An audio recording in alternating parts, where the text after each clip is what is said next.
I'm Jason Harmon, and this is API Intersection, where you'll get insights from experienced API practitioners to learn best practices on things like API design, governance, identity, auth, versioning, and more.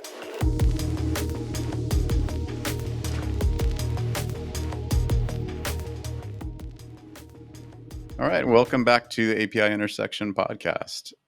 We are here today with one of our regular co-hosts, Anna Doherty, and our guest today is Mr. Josh Austin from Innovate MR. Maybe give us a quick intro about yourselves here, and then we'll get started. Like Jason said, I'm Anna Doherty. I'm the product marketing manager at Stoplight. And if you've heard me a few times before and still don't know what a product marketer is, I highly encourage you to Google it. All right. Well, I'm Josh Austin, and I'm a director of technology at Innovate MR. I would also encourage you to Google that. I'm still trying to figure out what it means, but day to day, it's I get to build the API program here at Innovate. All right. Well, thanks for joining us, Josh. This kind of whole conversation about Josh being on the podcast kind of came up because I'd seen this sort of 30-day of content challenge that you did on, and you kind of picked making APIs more clear or easier or whatever as your topic. So, like, how did that whole thing start? Yeah, I think much like with a lot of things in life, I kind of fell into it out of maybe frustration or just general, like, I really want to lick this problem. So a part of my day job is I live and breathe APIs from a design standpoint and from a technical standpoint, but I interact with a large number of non-technical people. And that really requires some different language and a different approach to do that. So that's one reason. The other reason is that I'm noticing that APIs are a really great way to get into tech, because I think I say they sit at the cradle of innovation, because it seems like if we're going to do anything tech-wise, it's going to have an API, or it's going to be an API and some interconnectivity. So what a better way to help people get into tech than kind of demystify, kind of take that edge off of getting into the world. So it's kind of just like peeling back just enough to where you can have those conversations, but not too much to where you're overwhelmed. So I think it's a sweet spot to get there. And I don't know if I've gotten there yet, but it certainly takes reps. As you mentioned, the 30 days was to begin to try and, like, let's tease out. Let's see, how do you actually go about this? And the feedback was good, but there's a long way to go in terms of how do you actually get someone ready to have those conversations so that they can either be a part of a product development team for APIs or go into the technical route in implementing them or designing them themselves. It's funny. It reminds me, over the years, I used to sort of bug people for what's your favorite kind of metaphorical explanation of what an API is. I used to sort of collect those to try to find the good ones. I've forgotten them all because none of them were very good. Coffee shop, restaurant. Yeah. I've used the restaurant one quite a bit, and I arrived at it independently, so I didn't try to go copy some people. I was like, what?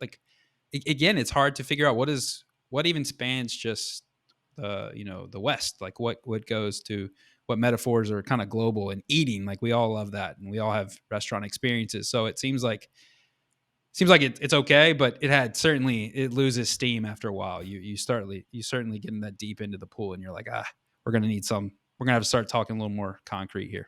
All right. Well, you two just teased the heck out of the listeners with this coffee shop metaphor that must be great. So you got to share.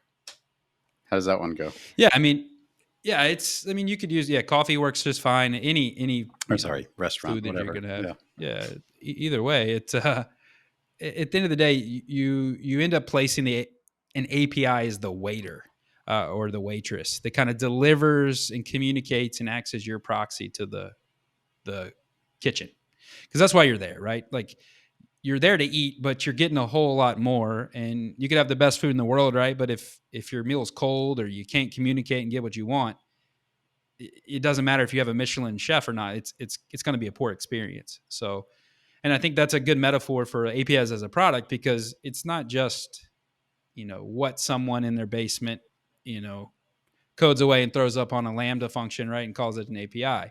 There's a lot more that comes with it, and there's a lot, and I think that's where the API is made clear was coming into it, is that there's a lot of people with other skill sets that we really good at helping at this part of API development, as opposed to just coding it, which is, I say just, but like that's a small piece, as we all know, like of what it's actually like. So to continue that metaphor, it's like, do you have a good waiter? How's your hospitality, your hostess? Customer centric. Exactly, your menus, like all those things start spidering out, and you're like, okay, I think you start getting the picture that a lot goes into making a good experience and good meal for your patron.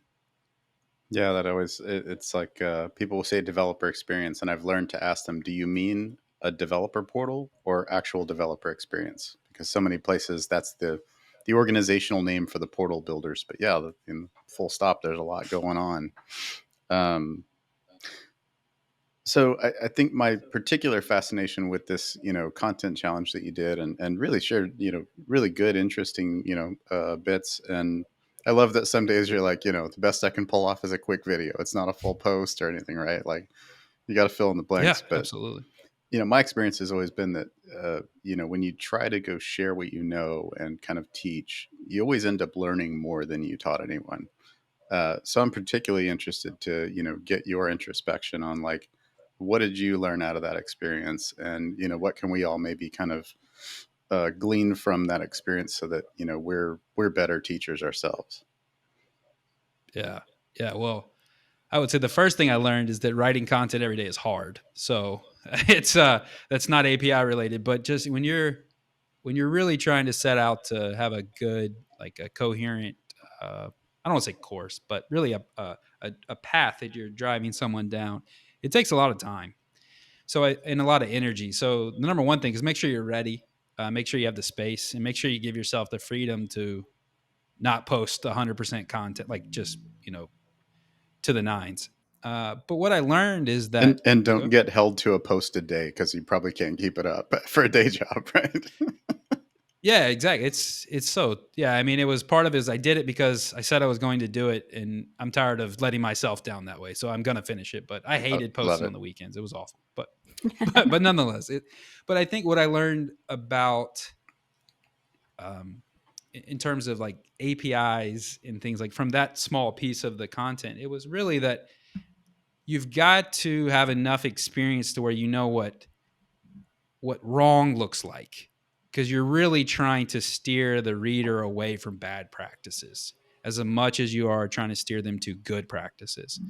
So, and you've got to find ways to do that creatively, because you're really vying for someone's attention. So that was like the limitation of one of these things with LinkedIn, is where I did this series, is that you're trying to get the reader to stop. So that creates, it's not always the best learning mechanism. So I think the other side of that is like the venue, the context that you do this stuff in matters as much as the content itself. So when it comes to APIs, like you want someone who has motivated and they're ready to listen and learn and do all those things. And then you've got to keep them interested and tie it back to these metaphors that they can understand.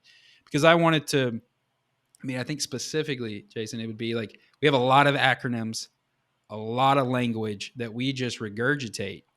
And it's like, I joke that like, I know about APIs because I can spell them, right? I can spell it. Like that's whoever's coming to this APIs made clear. Like that's the number one thing you should know how to do. And you got to want to learn it. And then after that, it's up to me as the guide through this to like help you build on your knowledge. Who's the audience for your content, right? Who are you trying to reach?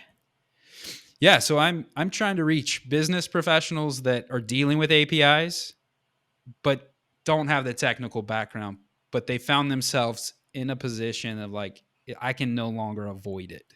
I've got to understand how these things work, or I'm going to be limited in creating good products. So that's one. That's who I rub up against the most, whether it's at, we have a whole network of other companies that have integrated into our platform. So I'm continually dealing with these business leaders and technical leaders, and the techs they're fine. They understand like the core components, but it gets tricky when you start trying to explain, why should we build this new feature? And then that's when the rub comes with the business people. And then the second persona, I know everybody says right for one, but the second one is people that want to get into that role. They want to get into tech and they want to get into APIs, but they just don't know how. And it's a really, like, I want to hire more non-technical people, but it's a tough sell because you've got to have the space and you've got to have the ability to educate them to make them productive. So this course kind of goes after the business person that needs some workplace training, and then the college grad or the career changing person that wants to, how do I do this and get in there. It is an interesting call out here, though, that line that you're kind of drawing, that we're reaching a point these days where, if you're not part of the API economy, as they say in some fashion, you better work on learning. Yeah. I feel that in a lot of places too.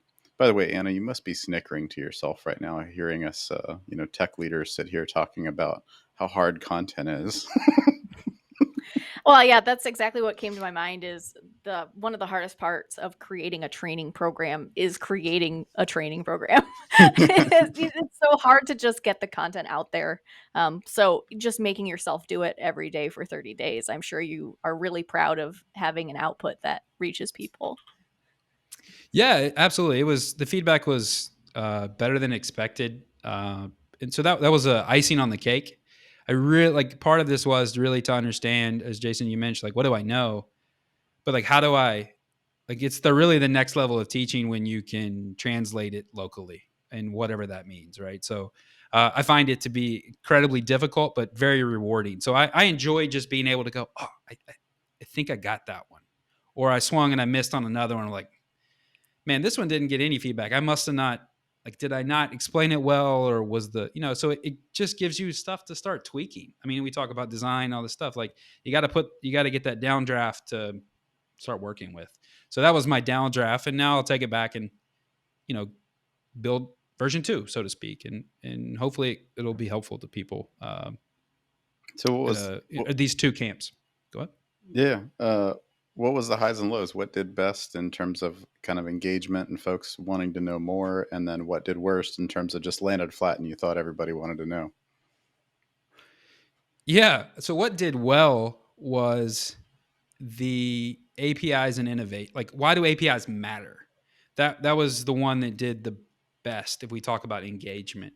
And I think it's because it was just an honest look of, like, so what? Like, if I'm going to say, like, I'm an API program manager, like, to my mom or even to my wife, it's like, why do people pay you to do this?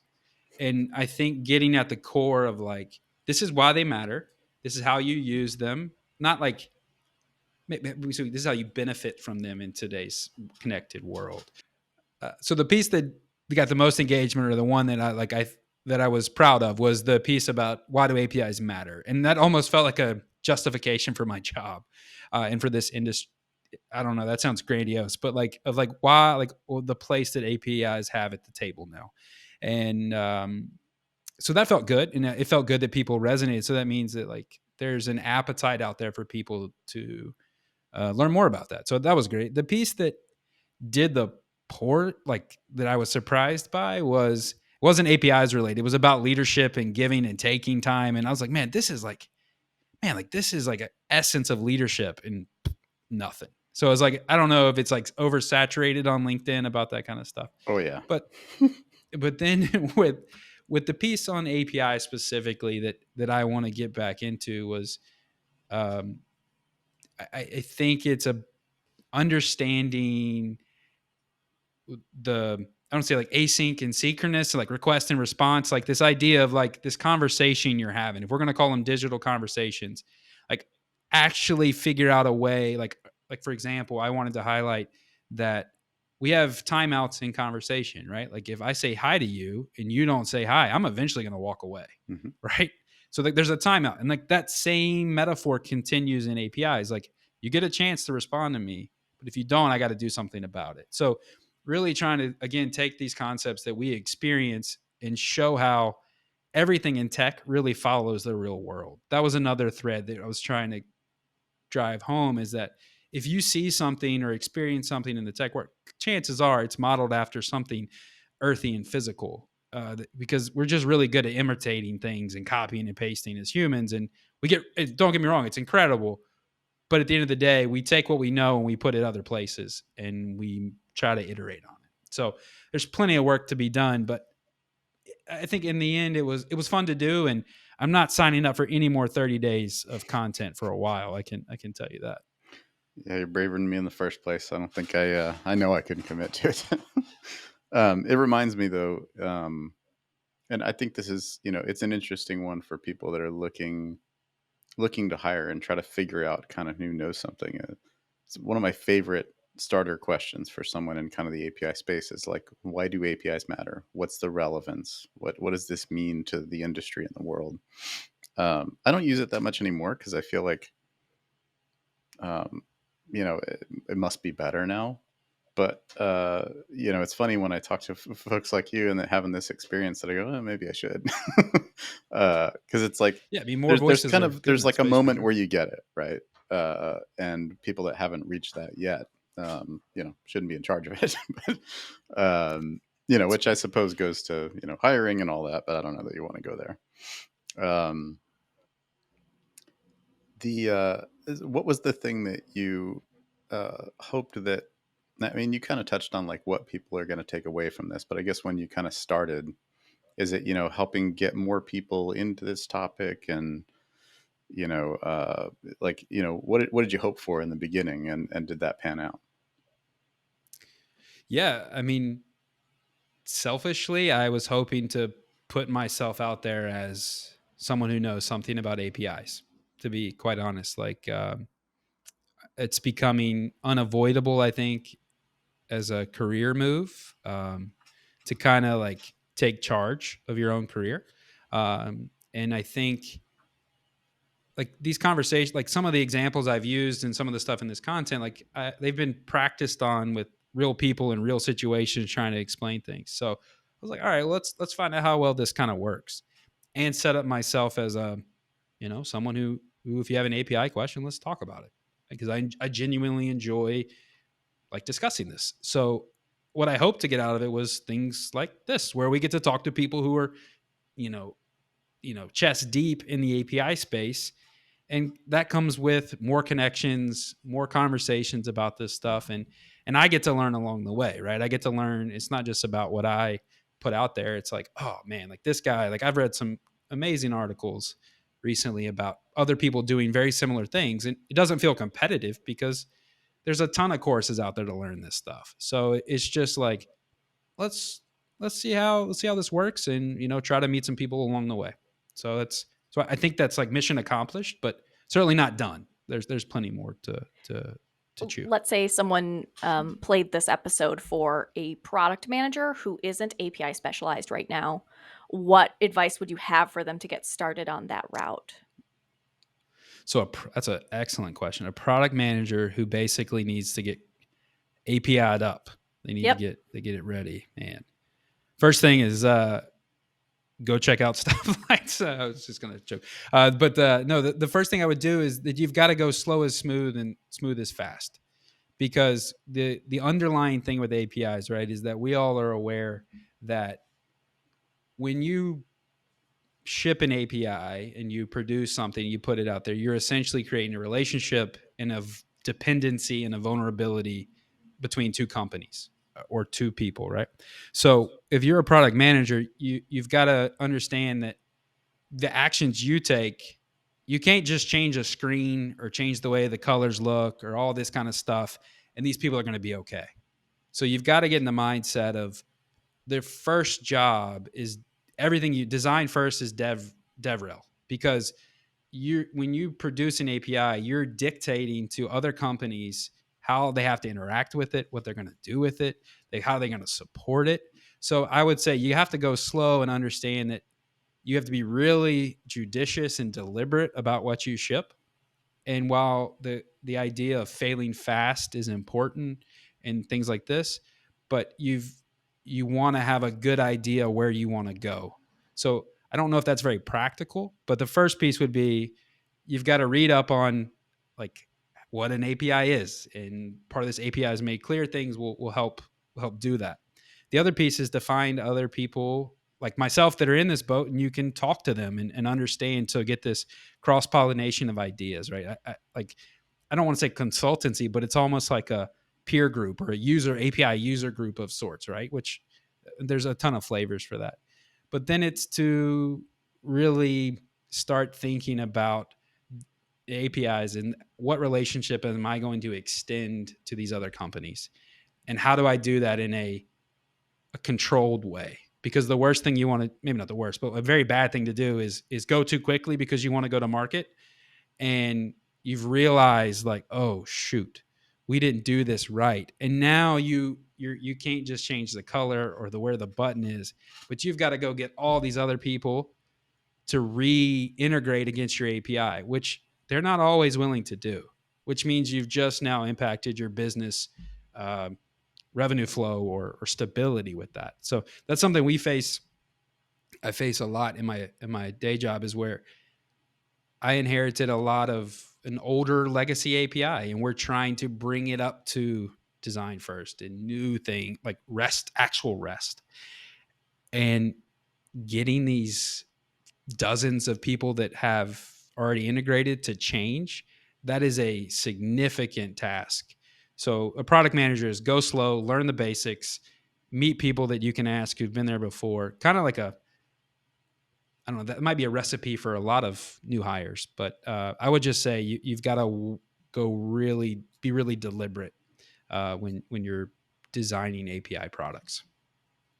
Well said. The only other bit I would maybe add to that is like, the API is just kind of the connection, and it quite often doesn't mean that you are changing your business per se, but like understand what the thing is that you're doing first, right? And you already mentioned there's the relationship piece. Understand how that relationship is equitable because of the connection from the API, which Exactly. I think for a lot of like product folks who come from like more of a almost business analyst kind of perspective, that's a helpful way to like reduce the barrier, because there's this thought that like, oh, it's this technical thing, I must have to do technical stuff, and quite often that's not the case, right? Yeah, it's we're fascinated by this topic, I think, at Stoplight, certainly, because this last year or two we've seen so much that like designing APIs certainly has a lot to do with developers, but that is not the whole story at all. There's so many other people involved when it's done right. Yeah, and I think product people are certainly front of mind, especially as this kind of API first as a strategy and these kind of things are out there. It's like, well, how do I do that? I got to throw the question out here because that's what we do. It's the only thing we do consistently on the podcast is like, when folks are thinking about, getting into APIs as their company and they don't know a whole lot, where do you get started? Like, there's so many moving parts. There's so many things. Like, what do you think is essential to kind of, and by program, I just mean, having some sensible, thoughtful approach to how to build APIs into your platform or your product set. Where to get started? Yeah, man, it's such a thorny, big, messy question. That's why I ask it every time. But there's a lot of yeah. Because I mean, I think you have to work the program from top down and bottom up, right? I think there've been a number of guests on your show that talk about you're not going to get anywhere unless the people with the purse strings understand the value in it, right? You shouldn't try. Like, quite honestly, you're going to either get really frustrated, you're going to leave, or you're going to make some people mad. So I would say you have to figure out a way to have the buy-in. But then, Jason, I think you've used it for like the band of rebels. You've got to find people that have relational clout within a development organization. They don't have to have titles or anything like that. But these are the guys that everyone leans on when it gets tricky, right? And you've got to kind of find a way for these to meet and work together. And chances are they are so different that it's going to be tough. So you're probably going to need this product team in the middle to wrap like Joel Spolsky talked about development abstraction a long time ago, where you've got to make the developer feel like he's the only or she's the only person in the building and all that stuff. So you got to have a layer that lets these guys implement and design and do these things, but you've got to have buy-in and you got to have clout to get it done. So, but that's like strategy. What the specifics are is you've got to find people that have already integrated with APIs, right? They're everywhere. So find the people that have already done it, and they're going to tell you ways to not do it, because we've all experienced, like, when you're building an API, you're kind of forcing some practices on the integrator, the consumer. So you got to find the people that know what's good and what's not good, and who can take their good development practices that have gotten them to where they are and apply those to APIs. Because chances are, like, consistency, don't repeat yourself. Don't repeat yourself. Like, don't reinvent the wheel, right? Like, we all see, like, in a tech space, like, you see the classic example of, I get a 200 response okay, but it says there's an error, right? Like, that's reinventing the wheel. Like, you have a mechanism to do that. You've just got to know that it's at your disposal. So you've got to find a way to utilize these people that have good practices, professionalism, and things like that. And they're going to naturally seek that stuff out because they know they don't know enough, and they're going to go read how to do it. So I think, but you've got to create this safe space for these people to work to kind of flesh it out, because it's going to take a long time. So I was at an enterprise company, and I saw this stuff, like, this guy and team did it amazingly well, right? But if I were to take those practices and put them on our scale up, it's not going to work, right? So you've got to find some ways to adapt and have a fit for purpose program. You don't want too much, like style guides, right? So this is kind of a round way to answer the question. So I would have top down, bottom up, relational clout, and then we call it a playbook, but it's something for your developers to lean on. People call them style guides. It doesn't really matter. But I chose playbook because it's like, every time you're gonna go run your API offense, here's what you're gonna do, and it kind of, like, that's enough governance for us now. Like, I've seen Spectral, I've seen the linting and all that stuff, and you need that when it's huge. But chances are you can get away with a lot with just good education and the people that have been burned by bad APIs in the past. And this is all predicated on hiring well, like hiring, whatever that means for you. You've got to have the right, a good set of people that are willing to chase this problem down. Yeah. No, well put. I think you made a little point in there that is really useful, because you're right. This is like the whole, like, assemble the band of rebels, try to get buy-in, all that stuff. It's definitely a recurring theme here. But that's I like that you said that there's a safe space to do it, and that maybe is the first ask, right? That's because it's like, you can get a group of people together to kind of kick around ideas on, like, how should we be more consistent, or how would this be productized, or whatever. But if it's completely off the books for too long, it's probably dead. But just, I guess, maybe the management ask in there is like, let this be okay, right? Let's have some time to explore these things and figure it out. Right. Even if it's not like a full-time resource allocation, at least, we're allowed to have some time to spend on this. That's a great point. Yeah. And I would say that, like, I would extend that. So one of the biggest benefits that we've ever had at Innovate is beta partners. So it's one thing to have a safe space internally. Like, you need a safe space externally to deploy these things and get feedback. That says beta, right? Like, this is like, things will break, and they're not going to come hunt you down, right? And we've got some of the best feedback we've ever had through that. That we're like, oh, you're right.